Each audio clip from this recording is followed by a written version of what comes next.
once you start getting flowers, you need to know the difference between a male and a female flower.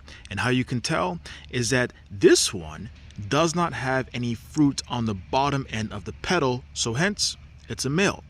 Now, you can compare that to the female right here. Here is the female flower, and how you can tell is that it has the fruit end of the watermelon on the bottom end of the petals with the flower on the top. And what you'll end up doing is placing the pollen from the male into the female. And I'm going to show you in a second how to do that. Now, as you can see, this is the male flower right here. I took off the petals and just have the pollen itself. And this right here is the female flower in itself. Remember, as you can tell, it has the fruit on the bottom and the flower on the top.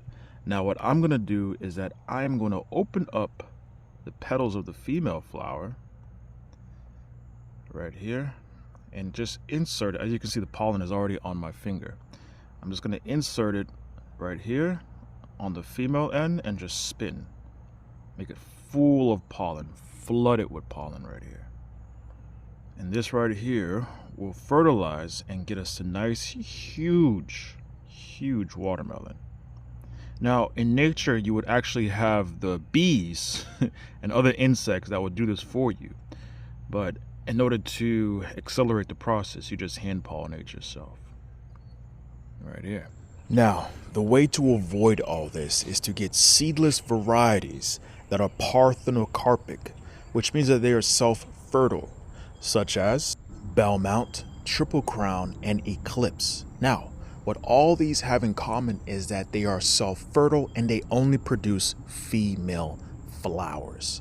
They will fertilize themselves and will take out the portion that you have to hand pollinate and bend down, break your back for you to fertilize some watermelons.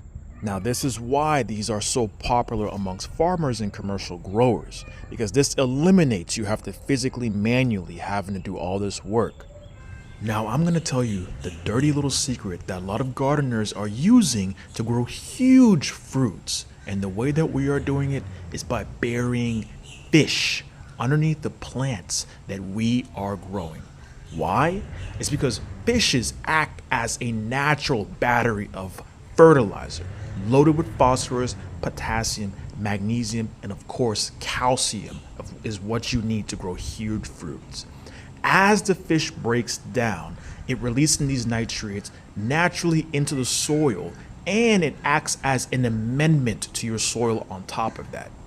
This is superior as opposed to the synthetic version of dropping fertilizer into your soil and have to come every month or so.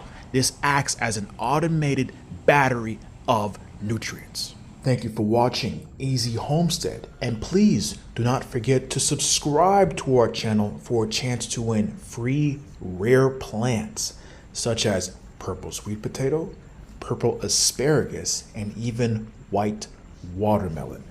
Catch you on the next one.